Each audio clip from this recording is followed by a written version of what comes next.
ലോക്സഭാ പ്രതിപക്ഷ നേതാവ് രാഹുൽ ഗാന്ധിക്കെതിരെ ബി.ജെ.പി. രംഗത്ത്. മനുസ്മൃതിയെക്കുറിച്ചുള്ള പരാമർശങ്ങളുടെ പേരിലാണ് ഇപ്പോൾ രാഹുലിനെതിരെ പോലീസിൽ പരാതി നൽകിയിരിക്കുന്നത്. ബി.ജെ.പി. നേതാവും സുപ്രീം കോടതി അഭിഭാഷകയുമായ നാസിയ ഖാനാണ് രാഹുൽ ഗാന്ധിക്കെതിരെ പരാതി നൽകിയത്. പൂനെയിൽ നടന്ന വിദ്യാർത്ഥി സംവാദ പരിപാടിയിൽ മനുസ്മൃതിയിലെ വരികൾ അവിടെ വളച്ചൊടിച്ചുകൊണ്ട് അവതരിപ്പിക്കുകയും തെറ്റിദ്ധാരണകൾ സൃഷ്ടിക്കാൻ ശ്രമിക്കുകയും ചെയ്തു എന്നതാണ് പരാതിയിലെ പ്രധാന ആരോപണം. മോദി മനുസ്മൃതി വായിക്കാൻ പറഞ്ഞോ എന്നുള്ള ചോദ്യവും ഇവിടെ ഉന്നയിച്ചിട്ടുണ്ട്. സ്ത്രീകളുടെ സ്വാതന്ത്ര്യവും സ്വയംഭരണ അധികാരവും സംബന്ധിച്ചുകൊണ്ടുള്ള ചർച്ചകൾക്കിടയിലായിരുന്നു രാഹുൽ ഗാന്ധിയുടെ മനുസ്മൃതി പരാമർശം. ബാല്യത്തിൽ പിതാവിനും യൗവനത്തിൽ ഭർത്താവിനും വാർദ്ധക്യത്തിൽ പുത്രന്മാർക്കും സ്ത്രീ വിധേയായിരിക്കണം എന്ന ആശയം മനുസ്മൃതിയിൽ പറയുന്നുണ്ട് എന്നും സ്ത്രീ ഒരിക്കലും അവിടെ സ്വതന്ത്രയാകാൻ പാടില്ല എന്ന നിലപാട് അംഗീകരിക്കാനാകില്ല എന്നതായിരുന്നു രാഹുൽ ഗാന്ധി വിമർശനം ഉന്നയിച്ചത്. ഇത്തരം പുരുഷാധിപത്യ ചിന്താഗതികളെ തകർക്കണം എന്നതായിരുന്നു വിദ്യാർത്ഥികളോടുള്ള രാഹുൽ ഗാന്ധിയുടെ ആഹ്വാനം.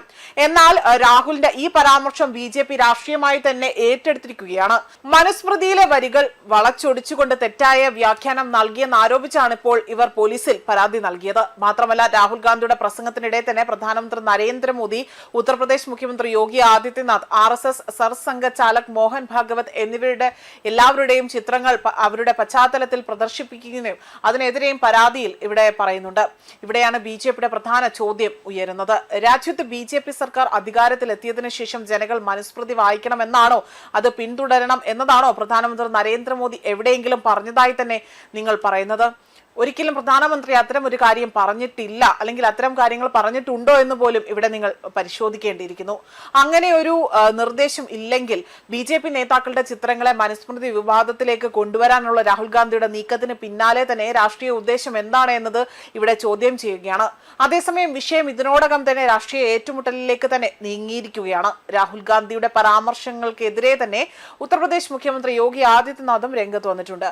ഭാരതീയ പൈതൃകത്തെയും പുരാതന ഗ്രന്ഥങ്ങളെയും വിമർശിക്കുന്നതിന് മുൻപേ തന്നെ ഇവിടെ രാഹുൽ ഗാന്ധി ചില പ്രാമീണ ഗ്രന്ഥങ്ങൾ ഇവിടെ പഠിക്കണം അല്ലെങ്കിൽ പഠിക്കേണ്ടതുണ്ടായിരുന്നു എന്നതായിരുന്നു യോഗിയുടെ അവിടെ പരിഹാസം ഉന്നയിച്ചത്. ഇതോടുകൂടി തന്നെ ഒരു വിദ്യാർത്ഥി സംവാദ വേദിയിൽ ഉയർന്ന മനുസ്മൃതി ചർച്ച ഇപ്പോൾ രാഹുൽ ഗാന്ധി ബി.ജെ.പി. നേർക്കുനേർ രാഷ്ട്രീയ പോരാട്ടമായി തന്നെ മാറുകയാണ്. ഒരു വശത്ത് സ്ത്രീകളുടെ സ്വാതന്ത്ര്യത്തെ അവിടെ നിയന്ത്രിക്കുന്നതിനായി തന്നെ താൻ കാണുന്ന പുരുഷാധിപത്യ ആശയങ്ങളെ ചോദ്യം ചെയ്യുകയാണ് രാഹുൽ ഗാന്ധി.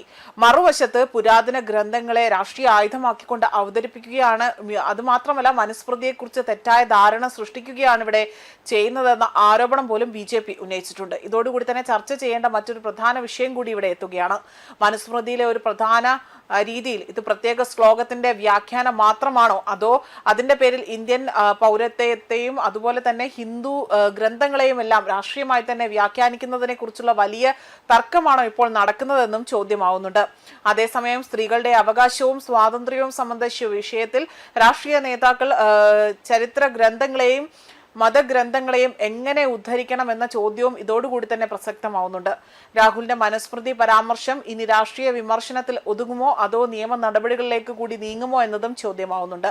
പൂനെയിലെ വിദ്യാർത്ഥി സംവാദ വേദിയിലാണ് ഈ വിവാദം തുടങ്ങിയത്. മാത്രമല്ല, ഇതിനൊപ്പം തന്നെ ശക്തമായ തിരിച്ചടി ബി.ജെ.പിയുടെ ഭാഗത്തു നിന്നും ഉണ്ടാവുകയും ചെയ്തതിന് പിന്നാലെയാണ് ഇപ്പോൾ ഇത്തരത്തിൽ ഇവിടെ പോലീസിൽ പരാതി നൽകിക്കൊണ്ട് ഇവിടെ ഇത്തരം ഒരു രീതിയിൽ ബി.ജെ.പി. തന്നെ രംഗത്ത് വന്നിരിക്കുന്നത്. ന്യൂസ് ഡെസ്ക് കർമ്മ ന്യൂസ്.